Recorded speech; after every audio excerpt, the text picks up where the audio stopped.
Greetings, fellow Empyreans. I am Ashtarothi, and this is the Eve Universe show's continued coverage of the CSM 17, this time with Cael Caderu. Is that correct? Caderu, but very close. Caderu. We'll stick with Cael. Perfect. Excellent. Like the superfood. Mm-hmm. All right. Well, you are one of the candidates that I know less about. So rather than attempting to introduce you, why don't you introduce yourself? Sure. So my name is Cael Caderu. I am, as you noted, a candidate for CSM 17. And I would describe myself as something of a generalist candidate. My like really brief pitch is that in the last 2 years, I've lived in NPC nullsec, I've lived in lowsec in faction warfare, I've lived in lowsec as a pirate, and I've lived in wormhole space. So I can speak on all of those topics. And so... you said 2 years, but you haven't been playing the game for only 2 years. No, I've been playing for about 5 years. Why did you choose 2 years? Out of curiosity. So before those 2 years, almost the entirety of my time was spent in wormhole space.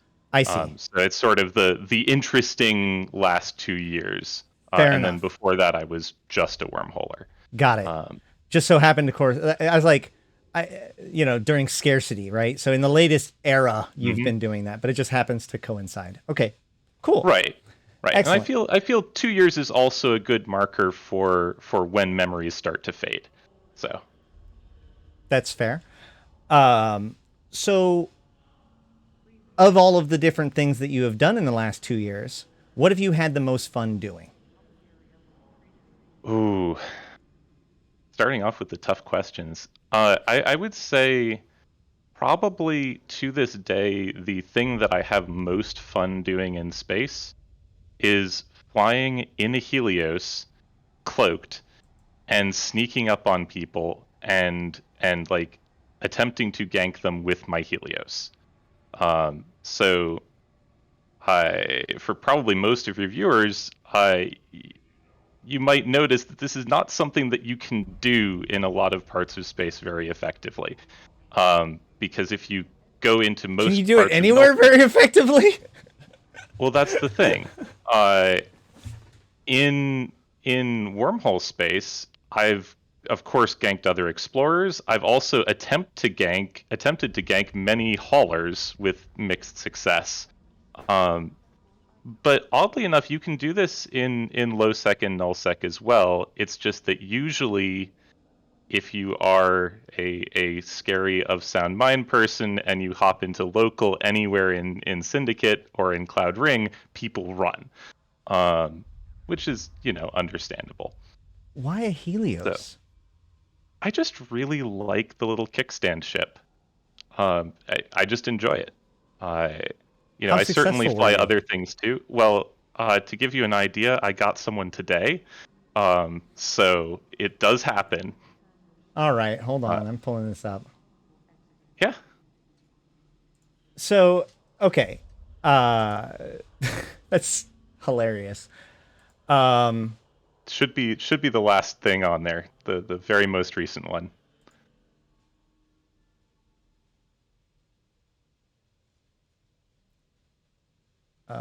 Destroyed by a solo in a Helios. There you go.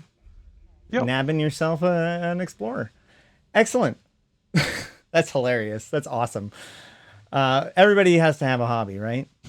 Exactly, and I would say that's mine. And it's certainly far from the only thing that I do. But I like to keep my hand in. Fair enough. Okay, so you said that you're a generalist, and you cited that you've been to all these different places. Where do you think you're strongest at? Currently, I would say my most recent experience certainly is in how things work as someone who lives in NPC nullsec.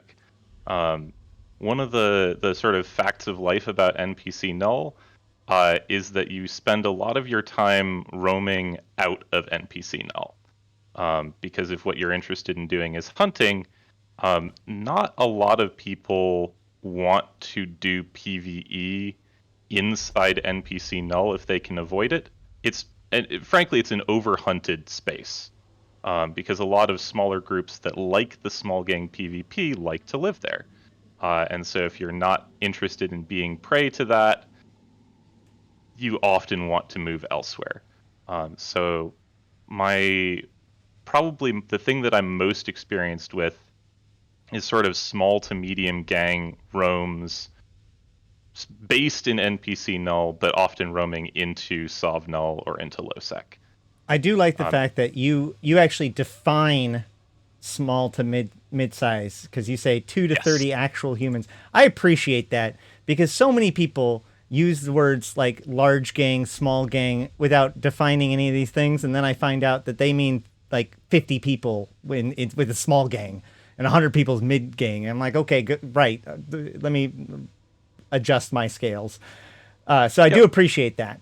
Yeah, and I have been in fights with 100+ people on a side, but I would say the core of my experience is in the like 5 to 20 range. So I hear a lot of people kind of decrying how bad the game has been and the changes have been and all this stuff for smaller gangs. That the big groups can compensate, but the smaller guys get kicked for this. Like, do you agree with that? How do you feel the overall small gang experience is at the moment? Yeah, it depends on where you're going. So I've been, and I think folks who fly with me have been very pleased recently to have a neighbor. So shout out to Shadow Ultimatum for being an excellent neighbor and an excellent source of content.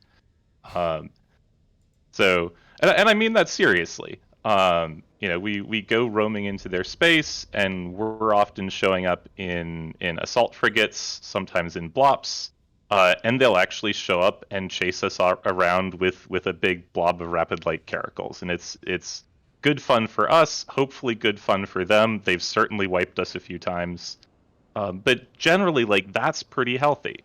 And when we roam up into Brave space, we get a slightly different reaction, but usually it's been pretty healthy too.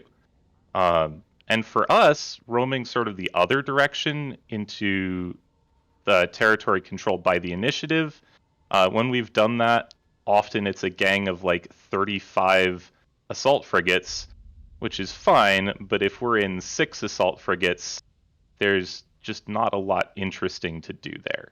Right. Now, all of this, in my opinion, is actually pretty healthy and pretty good. However, there's a couple of things that are also happening at the same time that are not super great. And I think that this is something that folks who roam in more established spaces or less fragmented spaces are encountering more than we are. So if you're going in a space where people are less likely to actually form up a response fleet and try and chase you out. So if we've like taken a wormhole down into the galactic south, this has happened a few times. You're roaming around and it's like Ishtar, Ishtar, Ishtar, Ishtar, Ishtar everywhere. And every single Ishtar gets into warp back to the structure in system before you're even close to landing on grid. So that's sort of 2 problems in one. One problem being the lack of diversity of targets. I love hunting battleships, even though as an interceptor pilot, often they ruin my day, because I get on grid with them and interact with them. Ishtars, if I get on grid, they're done. Like there's nothing that they do. But by and large, even if everything goes right for me, like I'm not an ace pilot or anything, but I feel like I'm competent. Very rarely do I actually get to be on grid with them. They basically have to be asleep. Yeah, I think that's the reason why they use an Ishtar over a battleship, is because they can just warp off way faster. Right. And I understand that. And from the perspective of someone, playing within the rules of the game, when I do PvE, I fly Ishtars too. I fly them a little bit differently because I have slightly different goals, but I understand and I respect people's right to pick the ships they want. From a Yeah, game you use design perspective, this is a troubling sign. Like, it is fights that are not happening in ways that I think are not very interesting. Why haven't you guys lived in Pochvin?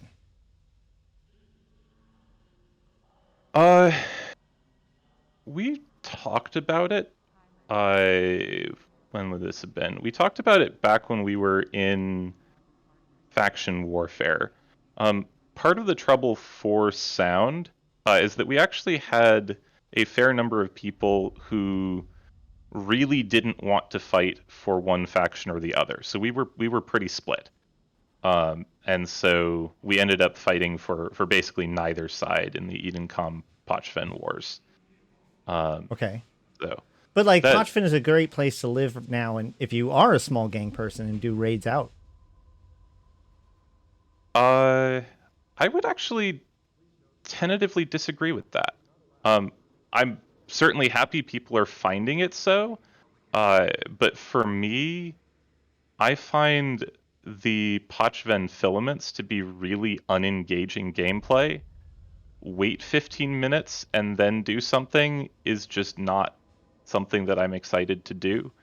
And for me personally, actually, my biggest problem with Pochven is that its geography is really boring. The big symmetrical triangle is just not anything that I want anything to do with. Interesting. So, what NPC Knoll? Whose couch are you crashing on? It's our own couch, and we are in Syndicate. So Serpentis, right? Yes. I heard that there's a name system in it. There is a famously named system in Syndicate. Man, if only we knew its name. If only. I'm actually having a brain fart right now, and I can't remember it for the life of me. Thank you. All right. So I find this really interesting because what you're describing really flies in the face of what I often hear, right? That basically your kind of group doesn't or can't exist, that like people don't roam around anymore, that the small gang can't get any content, all these kinds of things. But it seems to me that you have a very different perspective than the common expectation. Would you say that that's true? I would say that might be true. One of the things about small gang groups is that by our nature, we're very, very fragmented. So I'm, standing up here, or I guess technically sitting at the moment, trying to be a representative for this play style. And I've interacted with a fair number of other groups, particularly the wormhole groups. There's a great many people who are still in wormholes that I've flown on fleets with at one time or another. But there's a lot of small gang groups that are out there that will never have interacted with me in any way. And that's fine. That's just the nature of this style of play. You get to know a particular space really, really well because that's where you roam if you're based in K-Space. If you're based in wormholes, you don't really get to know the nullsec geography so well, or the lowsec geography, but you get to know your people and the people that you fly with really, really well. But you don't get a very broad knowledge base most of the time. You keep going back to this idea of geography. It seems important to you, and you just talked about knowledge base. Like, is that really the thing that's attracting you to null, NPC Knoll? Is that there's like, it's a thing to learn about, and learn the niches of and master, or is that a fair assessment? That's a thing for me personally. What I was trying to get at there was more that the fact that I know a lot about Syndicate and a lot about Cloud Ring doesn't really mean that I know much of anything about Stain, for Right. example. And actually, to use another example, Curse. Sound was it at one point in the not too distant past deployed to Curse. We weren't there really long enough for me to get a solid understanding of that area, but it was very different from what I encounter in my day to day in sort of the northwest of New Eden. So people's experiences in this style of play is going to be different based on where they're doing it. And the fact that I am getting to enjoy, frankly, really good small gang content, some of that has to do with the fact that the people nearby are fun to do small gang content around, which is not going to be universal. So it isn't necessarily even the questions that you're answering or whatever, but it's the way that you're answering the questions that leads me to kind of get the feeling that you appreciate the game on a different level than a lot of other people do, where most people would just kind of go to those systems and it's all the same to them, right? Like some systems are bigger than others. Some pipes, some systems are pipes or whatever. But like, really it's, I go where they tell me to. This is my one system that I rat in, whatever, yep. Right? And you dig into it on a level that I haven't heard from a lot of people. And I find that very encouraging, especially for somebody that's on the CSM, because I keep thinking about the fact that big voice CSM people are redundant, right? If you're just echoing what the public is saying, CCP reads Reddit, CCP reads the forums, CCP talks to people, right? The CSM really needs to be able to bring a perspective or bring light to perspectives that maybe are a little bit beyond what the common zeitgeist is saying about it. And I think that you've demonstrated just in these few questions that you are very likely one of those people. So I guess my next question for you is, why are you running for the CSM? Yeah. So when I put in my application for the CSM, not a whole lot of CSM candidates had been announced. And frankly, at the time I put them in, I put it in, I believe the only announced candidates were big null block candidates. Right. And I have nothing against big null block candidates, but I would say it isn't the null block, it's the only in that sentence that's the problem. Exactly. Right. That's exactly it. And I looked at it and I said, you know what? If this is going to be one of those unfortunate years where we have to pick one of, wormholes, low sec, faction warfare, anything non-null block to get in, I'm probably one of the only people in the game who can actually represent all of those groups. Now, this is not to say I can represent everyone. I'll be the first to admit that I know very little about Pochven. So if you're, this is my small moment of like, if you're looking for a Pochven candidate, I would love to represent your interests, but I do not have the knowledge base for that. Right. So, yeah. But for most of those you other found it groups, boring. I found it boring and just difficult to get into. But for most of those other groups, I feel like I can do that representation and do it pretty well.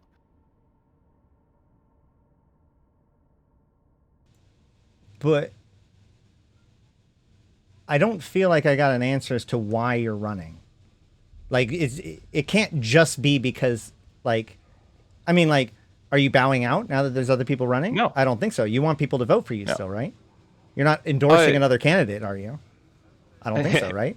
So No, why are you running I'm still? still running for myself. Yeah. And this is something I was going to save for my 10 minutes at the end, but I think that something that's really important for everyone to remember is that the voting for CSM is a single transferable vote system.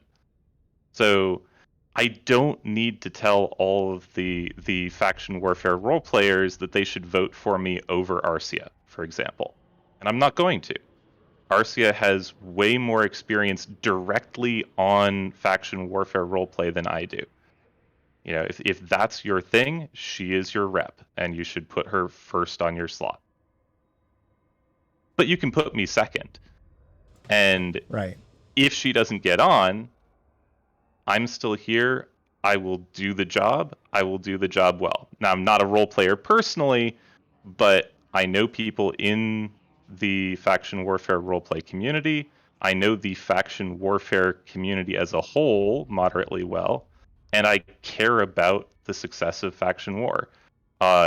Frankly, one of the things that we've talked about locally, just within my own corp, is if a lot of the changes go through and like actually happen that CCP's been talking about, we might move back, because a lot of the issues that we ran into around lack of strategic objectives for a group that was actually forming organized fleets might actually be solved by that. And we certainly didn't leave the Minmatar Amar faction warfare space out of a lack of interest in the community and the people around us. It was the lack of strategic objectives that drove us out. Why did you leave Wormholes? Yeah. So in wormhole space, there are, I would say, several different communities with different sets of interests. And we found that kind of stuff that we were looking to do, we weren't really able to do anymore. So I'm going to briefly describe just like the kinds of content that I'm talking about here. One of the pieces of content, probably the most well-known one, is these like Apex heavy armor brawls. And I've been in those fights. I think I flew Fax in one of them, so I've been very much in the center of those at times. And I guess my hot take is that the introduction of the Leshak killed heavy armor brawling. There's certainly other stuff involved. Changes to Faxes made significant issues there as well. But if I had to point to one thing, I would say the Leshak itself and the pick a target, ramp on it, it will die nature of Leshak brawling was a bit of an issue there. The second really big one is wormhole space and K space whaling fleets. So bunch of small ships looking for capital ships to attempt to gank. You go out, you try and mob the target, and then you try and run before the reinforcements show up. And my impression, having never really gotten into that enough to be an expert in it, was that in both wormhole space and K space, targets have kind of dried up. So I know from a wormhole space perspective, as a wormhole hunter, around the time we left, I was encountering many fewer targets. And that was part of why we left, was because we were looking for wormhole targets, and we just weren't finding as many, which means more work per fun from our perspective. Are you able to find targets now? I'm not really hunting capitals these days. So Are you able to very find rarely content? content, yes, but again, I'm doing small gang roams Right. looking for the response fleet most of the time, Yeah, rather but I than mean, I've trying been hearing to about how go the after high population value is dead and targets. nobody's out there and nobody can find anything to fight and all that sort of stuff. You don't agree with that? Well, that's the thing. It's two different populations. Um, I will say in my hunting, we're not really finding high value targets very often. And when we do find high value targets, it's because the targets are being exceptionally foolish. Uh, we had one recent example, and I feel bad putting this person in the spotlight because they had a very bad day. But we were in the midst of a like solve fight between Sound and Deepwater Hooligans on one side and Shadow Ultimatum and their friends on the other. And while we are doing this, our eyes in their staging system speaks up on comms and says, "Hey, somebody just undocked a Rorqual and warped it to the gate." So, of course, we're like, okay, Rorqual is more interesting than this Sov fight that we're doing for fun. So we go and we gank the Rorqual. Uh, but like, this is not what hunters are looking for. Like, I want hunters to be able to go out and not be relying on people doing stuff that's really foolish in order to find content. So, small gang, definitely, at least in the area that I'm in, it feels reasonably healthy. There's ways to improve it. I want to do that. I want to encourage continuous improvement of this game. I don't think that whalers are getting anything that they're looking for right now. And Got it. that's a slightly different thing. Fair enough. That's an interesting point. That's actually been a frustration of mine is how many people equivocate ganking with PvP, right? Like I personally don't count it if the other person's not shooting back. Yep.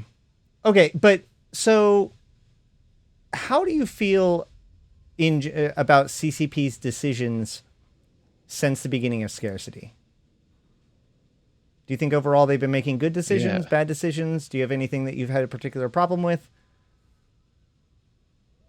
Um,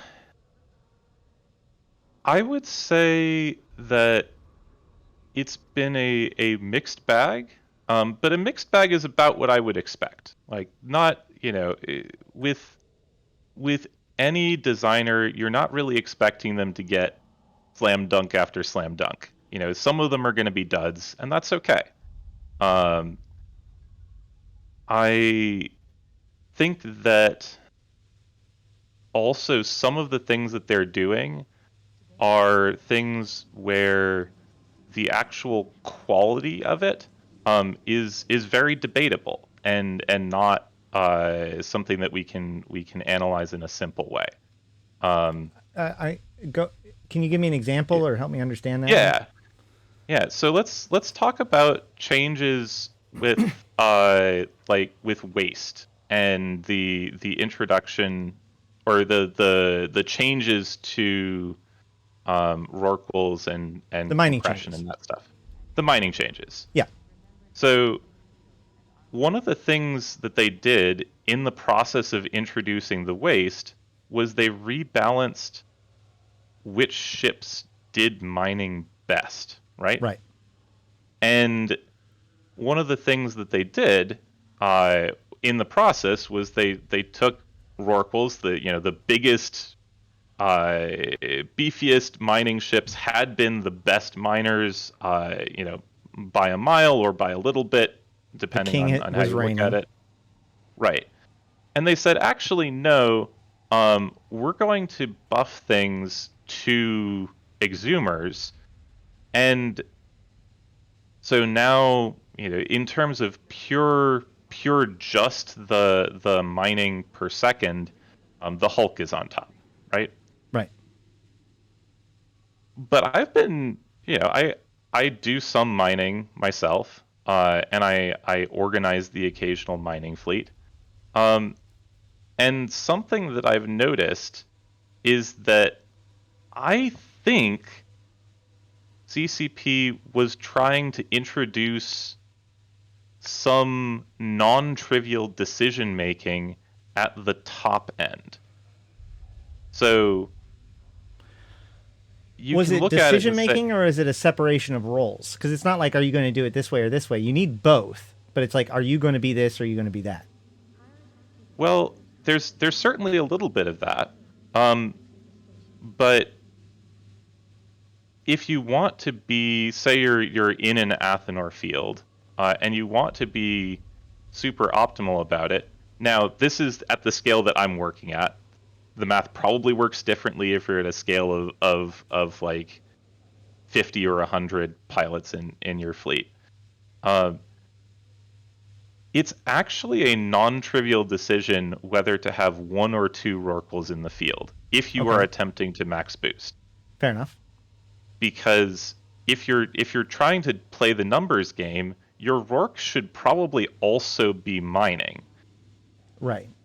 But if your Rork is mining, then you might need to reposition the Rork, and the complexity goes up from there.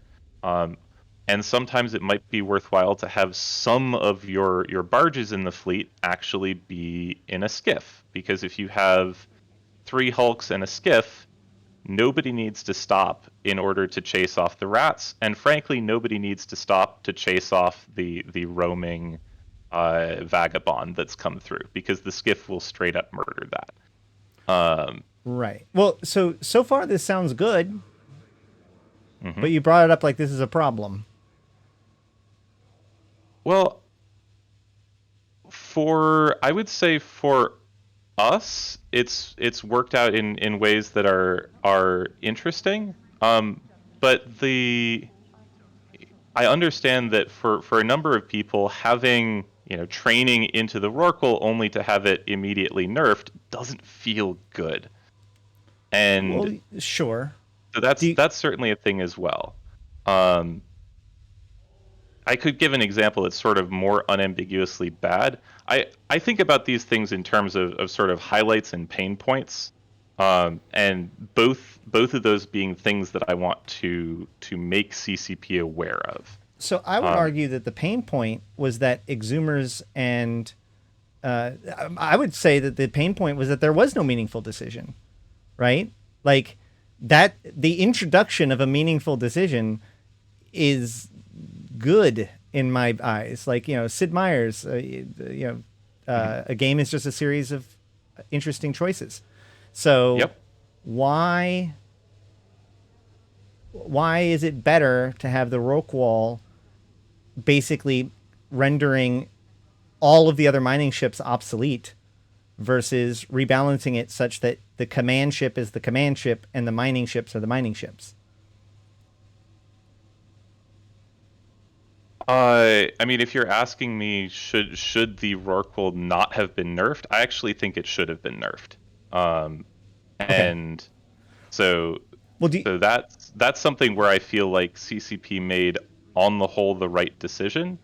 I guess the sort of subtle thing that I don't know if I actually mentioned, like a really tiny thing that's easy to overlook, the most wasteful type of mining implement is the Rorqual's special super drone.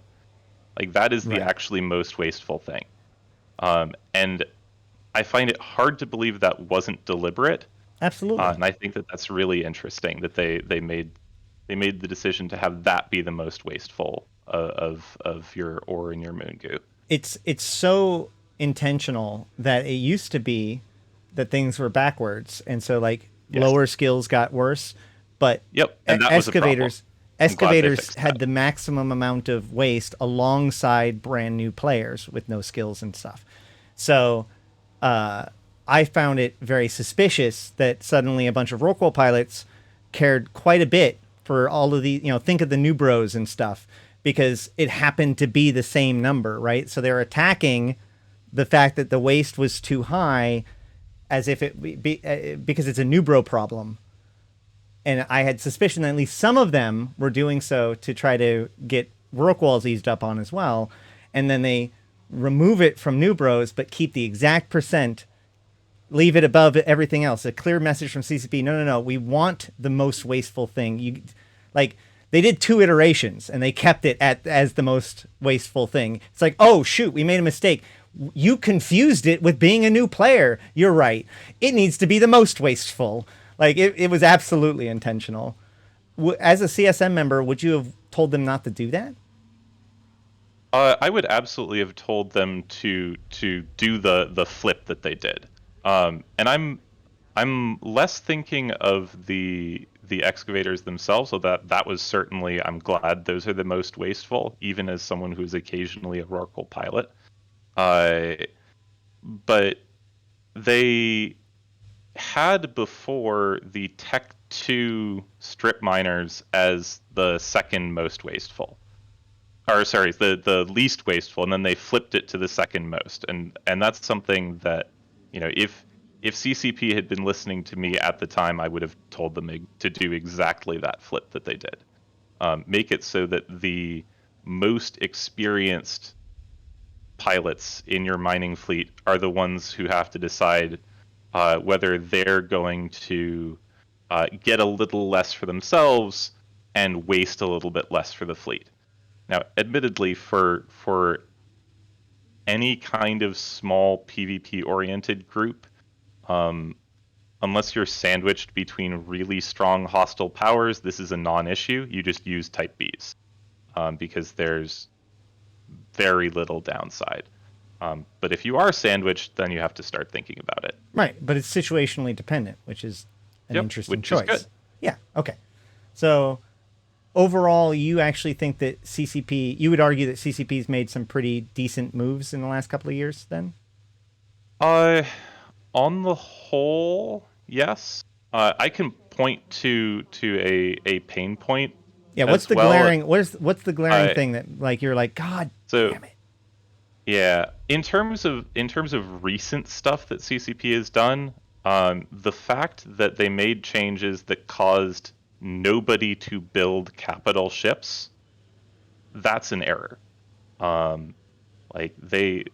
It's not a flashy form of gameplay, but they deleted a form of gameplay, and they're only just now starting to bring it back. Right. And they paused it for sure. Well, I don't make a huge distinction between paused and deleted in this case. Right. You could also say they paused whaling, but that doesn't feel different from deleting it for whalers, I'm sure.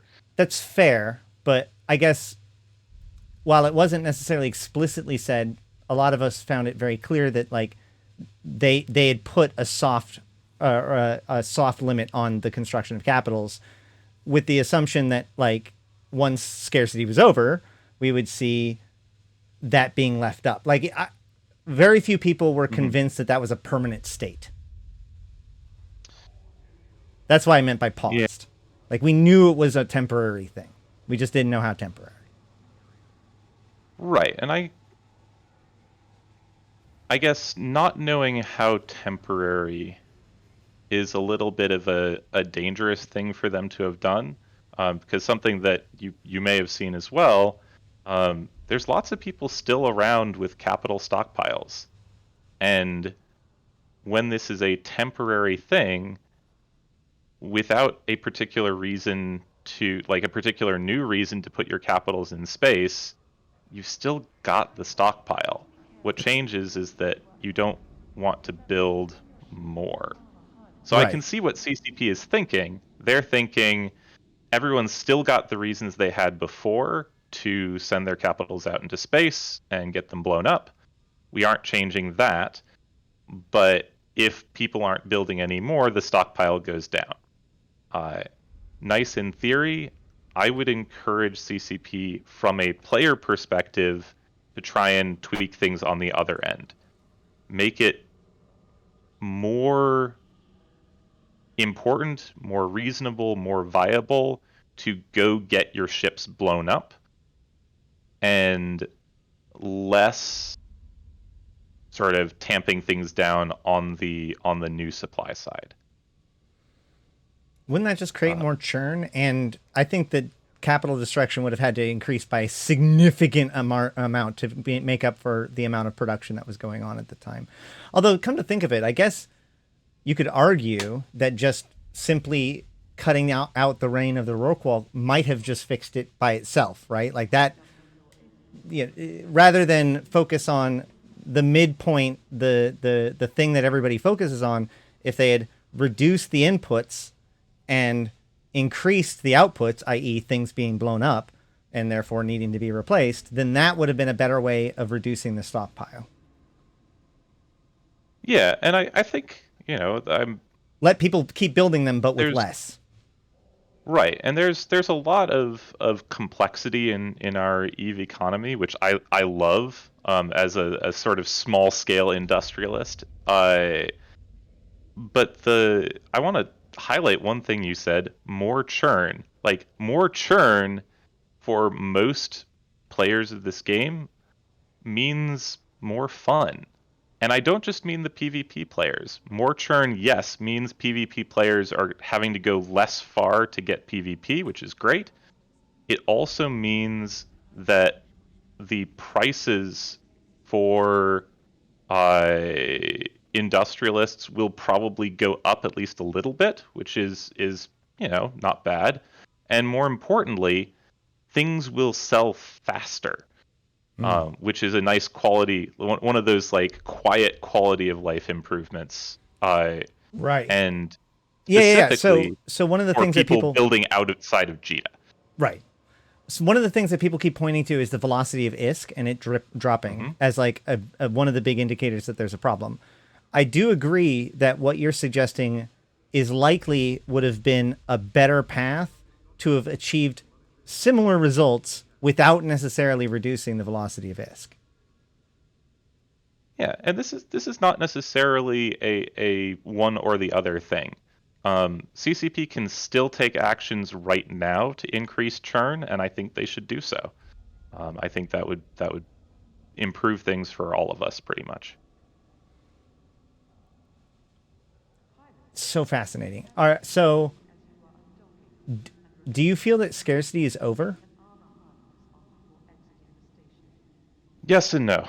I would say that for a lot of people who talk about scarcity, there's one of two things that they're really talking about.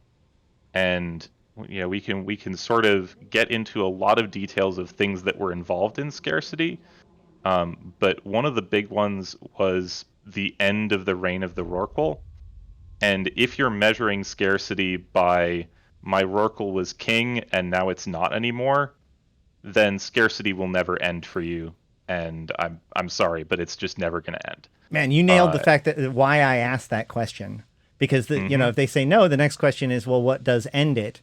And a lot of the times I get, well, you gotta put the Rorqual back. I'm like, well, and I got bad news for you, dude. Like, I don't think you might as well just decide that scarcity will never end then, if that's your definition. Yeah.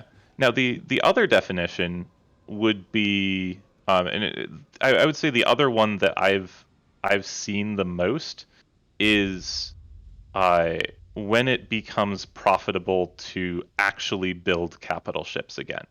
Right. And we might be seeing that starting real soon now. In fact, I ran the math and figured out that it wasn't yet worth it for me, but that's because I don't have the infrastructure. I'd be starting from scratch. Right. For folks who have the infrastructure, scarcity may already be ending. And I expect we will start to hear from them in maybe a month or so. Yeah, the engines of industry churn slower for capital stuff, and none of it could have been started before the Siege Green patch because, you know, the reductions are throughout the entire chain. So you just had to wait there with your inputs until it was time, and then you have to build all the parts. Then you have to build that into the, you know, the advanced parts, and then build that into the capital. So yeah, it takes a while. Even it's not like the change to faction ships, where within hours there could be a bunch of new faction battleships on the market. Mm-hmm. So, what would you fear would be missing on the CSM if you were not to be elected?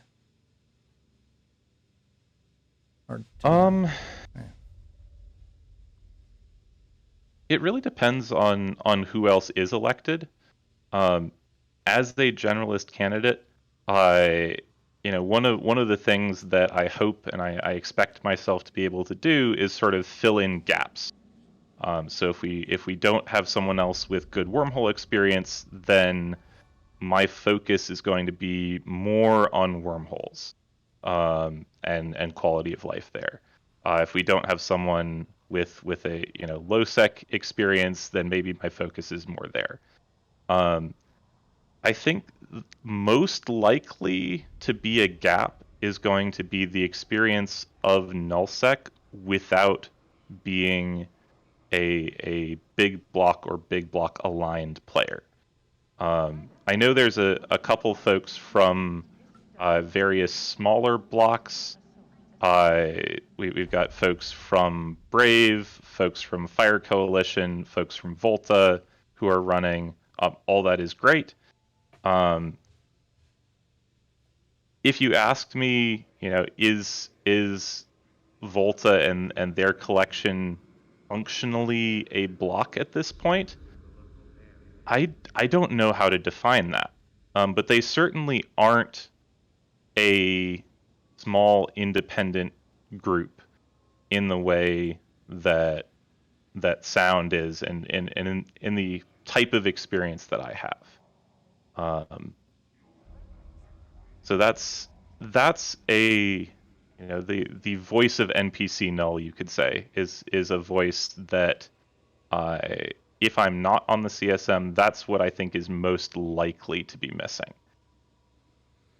How do you feel about the dynamic bounty system? I'm gonna take a sort of a side angle on that first, and point out that, and in fact you have it on screen right now. I really like what they did with the ESS. So I think that's pretty cool. In terms of the dynamic bounty system, for those of you who haven't been through Syndicate or Cloud Ring,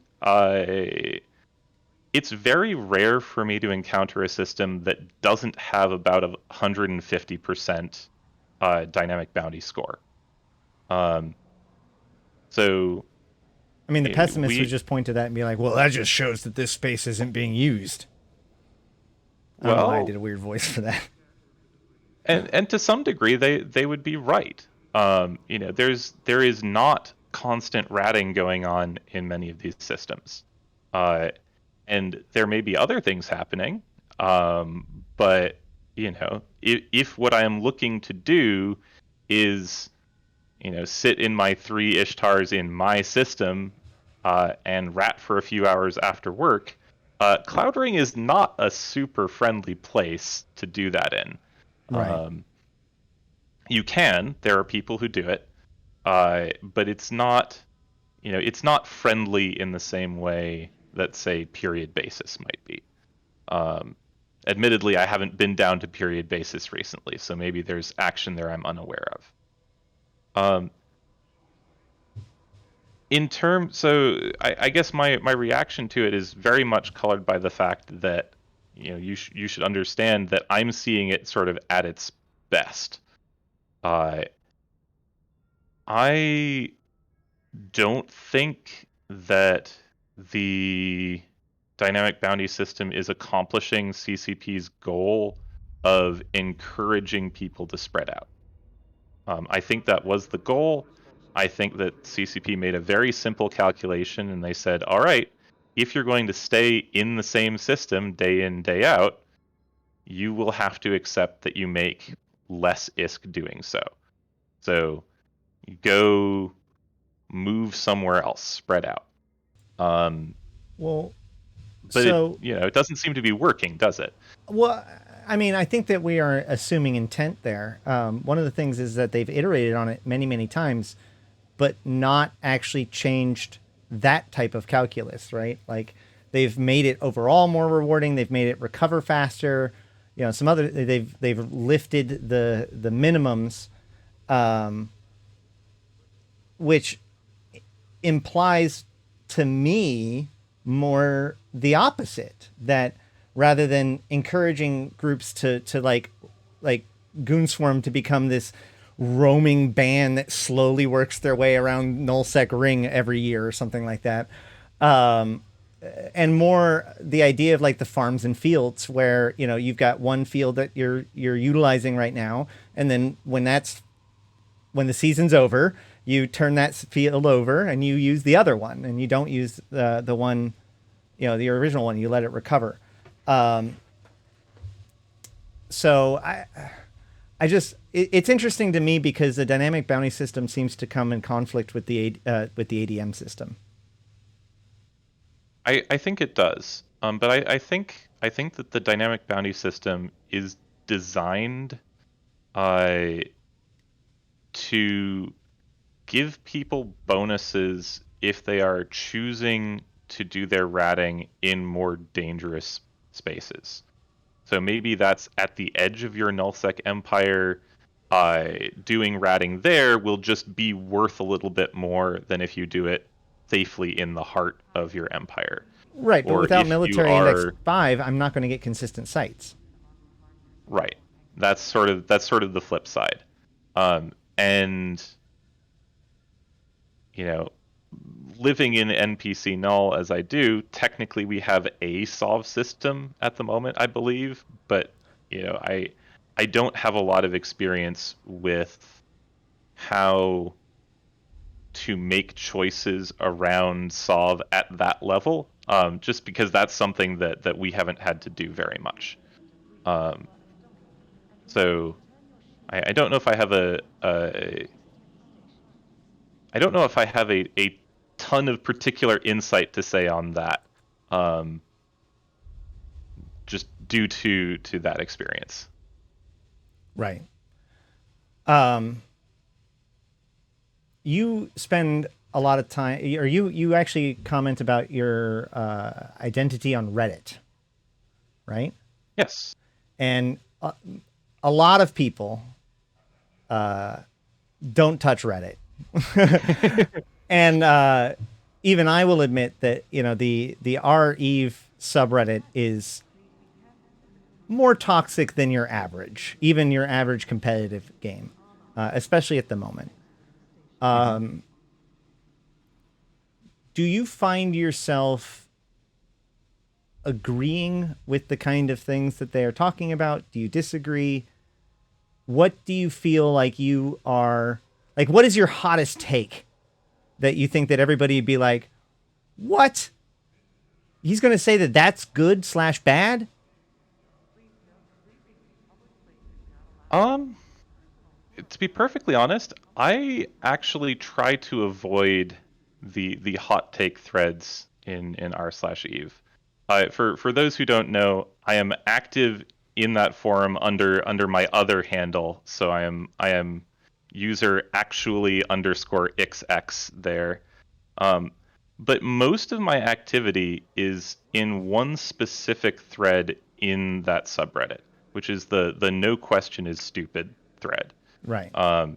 which is unique in that subreddit in a one critical way, I think, which is that it is basically a no trolling zone. So it is anywhere else in r/eve you can go troll to your heart's content. People will upvote you for doing that. If you go into the no question is stupid thread, and hopefully I'm not blowing things up by saying this, by and large, if you try and troll there, you will get downvoted into oblivion, because it is a curated space for exactly what it says on the tin. And you see a lot of mostly newer players, some very new players, with questions that they haven't or can't get answered anywhere else, who will go in and see what feedback can I get, and you get all kinds of things. You start to see a lot of the same questions pop up over and over again. I would say the number one question I've seen is, hey, I've done the new player experience or the tutorial. I've done these starter mission things. Now what? Yep. The now what question. Yep. The now what question, exactly.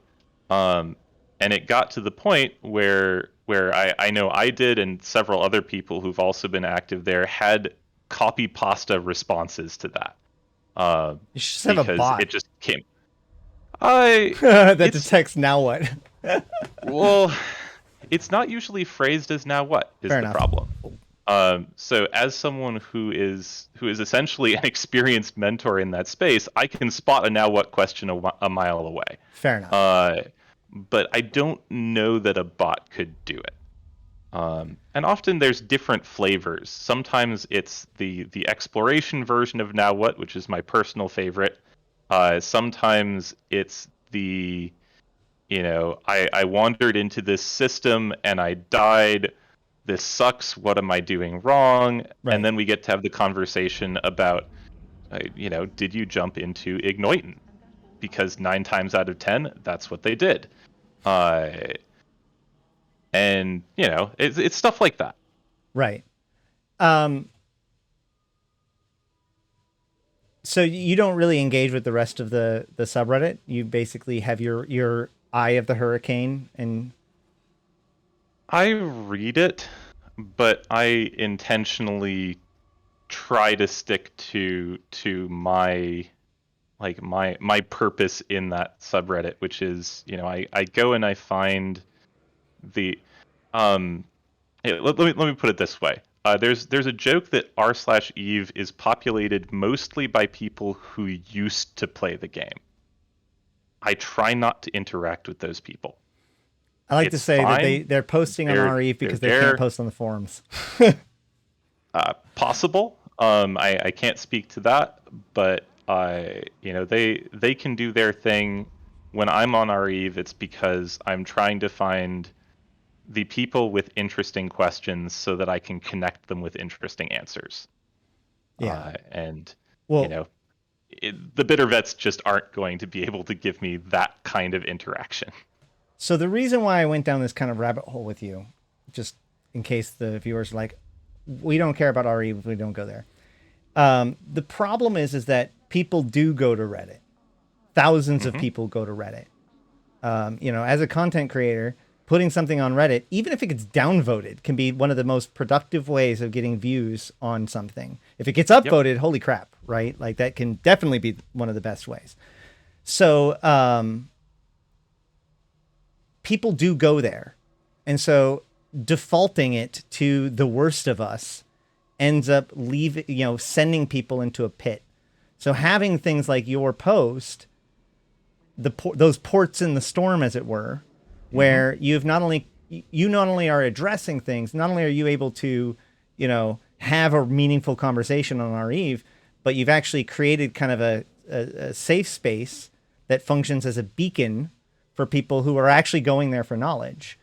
And the reason why I bring that up is because this shows that you're already doing above and beyond the call of duty in order to help things out, in order to help communication, in order to bridge to new players. That's volunteer work, which is exactly what we need from a CSM guy. And I think that it's, we often talk about like, why do you want to be on the CSM? Why do you need to be under the NDA? But like Mike Azariah really pioneered the idea of like having players that are permanently added to the newbie channels to be able to help people out. And one of the only ways he was able to do that was building trust by being on the CSM, not just being a good dude, but also being a good dude on the CSM. And so to that end, I think that especially right now, with how angsty things are and how the Zeitgeist is communicating, even if they're right, even if all of their anger is well founded, sure, but we need people there who are able to be that light in the storm. And I think that is actually a different way that somebody can be effective uniquely by being on the CSM. So like normally I ask like, why do you need to be on the CSM? What's the difference? And like I said, it mostly has to do with the NDA. I feel like the idea that you have an established place that is respected in Eve of all places, that is a unique qualifier. I don't know if I'm respected, but The I certainly space is try no, to I do good didn't. things there. You have a space which is respected. You said that trolls are downvoted, right? You're not Yes, downvoted out of generally. oblivion. It's the space that you have created is being respected. Yeah, and I notice in chat someone has mentioned people should be advised not to go to REve. I do think that the no question is stupid thread in particular is a good place to send people. But actually, one of the things that I would advocate for as a CSM member is for CCP to work on tools for in-game connecting people with mentors in smaller groups. So right now, one thing that I see day in, day out is people getting told, go join a corp, that's how you really get into this game. And almost every time that happens, they get sent to one of four places. It's Pandemic Horde, it's Brave Newbies, it's Karma Fleet Karma Fleet, and it's Eve Uni. Like, we can name the four, and we name the same. Yeah, I knew exactly four. which four you were talking This about. is not good. Yeah, like, no. All four of those places are fine places to send people, and one of the wonderful things about them is that any one of those four can take pretty much as many newbies as you throw at them. Like, that's the downside to sending people to smaller groups is like you send folks to places like Sound, and we can take probably about 3 newbies at a time. Right. But we can take 3 newbies, and that's 2 more newbies than we're getting most of the time, because people have trouble finding us because these tools aren't in place in ways that are visible sort of within the game structure. Right. Yeah. So that actually all ties in together for me because, like, Gurov says that people should be advised to not go to REve. The problem is that these people are pre-advice, right? This is where people go to get advice, right? And so what he's talking about is a two-pronged approach. You have a forum post that is actually there where people go, feed them where the hungry are, right? Like, Yep. But at the same time, acknowledging that people go to REve because there's no in-game path towards an answer. We tell people, oh yeah, just go look up the answer. Well, guess what? REve is going to be one of the major places that people go if they don't know anything else. So, yeah, that's incredibly well put. You've got 10 minutes. Yeah. Gosh, we've sort of touched already on the 2 big things I wanted to say in those 10 minutes. So We'll double down on them. That's fine. Yeah, we'll reiterate a little bit here. The first one, in years past, I've actually on REve put out a post explaining how single transferable vote works. I may do that again this year. I haven't decided whether it makes perfect sense with me in the position of actually running this year. But a reminder for anyone who is not already familiar with the system, you've got 10 votes. Usually your number 1 spot's going to be pretty easy for you to fill, but fill all 10, because what you're voting for at rank number 8 is not, someone who's going to be competing with your spots 7 through 1. Like, explicitly, they're not in competition in that way. The person you put in number 8 is, if your spots 1 through 7 weren't running, who would you hold your nose and vote for anyway? So, when I was living in a wormhole, one of the things we talked about was it's very important to have someone on the CSM who has rolled a wormhole before, because we saw what happened when we didn't. It's true. We saw, not once but twice, CCP unknowingly made us collateral damage for something that, don't get me wrong, jump hicks were a problem, or lurch hicks, the ones that, sat at 0 and then just like shot 30 or 50 kilometers in some direction more or less instantly. That was a problem. But it took a while for CCP to realize that they had to fix something for wormhole rolling, and then to actually fix it. Right. And eventually their solution was fine. Like, the entanglers are a fine fix to that problem. But we had a lot of pain and a lot of angst that could have been avoided by having someone with some experience on there. So, Since you brought up wormholes again, fill all your slots. how do you feel about the medium timers change? There's no more hull timer, so or there's only one timer. Yes. The structure Right. changes and With its impact on structures. null on wormholes specifically. Yeah. I think we're still seeing how that will play out for wormholes. My issue with medium structures has mostly been as someone who roams through nullsec. So one of the things that's very boring is you go through a system and every single system has a single medium structure in it. And anyone who's ratting in there, when they see you, will warp to the medium structure. That's boring. It's certainly boring for me. Frankly, it removes some geography, and as we've noted, I'm a big fan of the geography of Eve from the Ratters as well. I think they should have to make meaningful choices about where they do their PvE based on the availability of structures, and allowing the medium ones to get blown up makes, or to get blown up more easily makes that easier to happen. From a wormholer perspective, the fact that small groups that had been living out of Astrahuses are now easier to evict is a little spooky. I don't think that it's feasible for the smallest wormhole groups to move into forts.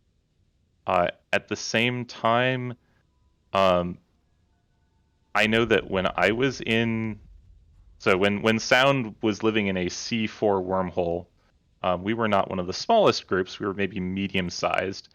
But one of our mantras was that everything is temporary. We are living here until one of the major players decides to evict us. And there were a few groups that if they decided, they'd succeed. And so, I don't think that has changed. And yeah, the math has changed a little bit on when it gets to be profitable for someone to do that. But I suspect we'll find that in the end, this is not necessarily as huge a deal for the smaller wormhole groups as it initially seems. Yeah, I suspect that there's a fair chunk of it that's an excuse, right? Like, how many cases is it that you would have saved it in the old system that you like, if they overwhelm you, then they overwhelm you. If they beat you, if they have hold control, then they have hold control. Ultimately, saying that this is the kind of thing that's going to let us, this being the difference between a small gang being, or a small group being able to live in a wormhole or not. I too am somewhat skeptical. The ability to strip off the shields so easily is kind of a thing like that I understand, because it makes it a little bit more of a like, why not knock on the door?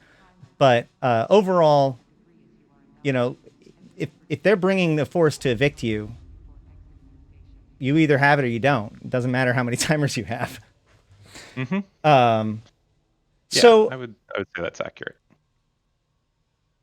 Overall, during this interview, I have had the impression that I am talking to somebody from a parallel dimension that has an Eve very, very, very similar to ours, but a player base that is far more chill and reasonable, right? Like, the things that you have been saying fly in the face of conventional wisdom on many, many, many, many places, right? You are doing what people say people don't do. You see the value in things that people have been saying are pointless. You see design where people see stupid moves. And I think that makes you incredibly valuable, because you also see the problems. You see where these things aren't going wrong. Rather than simply campaign for the past, it seems more like you're like, okay, well, great, we're changing things. That's good. We should change things. They weren't good before. Let's change them correctly. And overall, I think that you agree that there needed to be some pretty radical changes, which is why you agree with the changes, a lot of the stuff that we've seen in Scarcity. Yeah, and there's certainly more changes that I would like to see. Something that I'm sure you've heard from a variety of people, but I'll say it again, is that members of the CSM are not there to be game designers. Absolutely. And so, you know, my focus is very much on trying to identify what information game designers need from me in order to be effective at their jobs. So, you know, I'm not going to tell someone, this is the change that you have to make. And very rarely am I going to say, just this change sucks. But I'll happily tell someone, you know, this change that you made deleted this particular type of gameplay. Right. Now, maybe they want to delete that, in which case, okay. Not usually in favor of deleting gameplay, but sometimes that might be appropriate. But they might want it. That's the big key. But they might want it. Yes, exactly. Yep. I see so many times that there's feedback, and it's like the feedback is telling them that their change worked.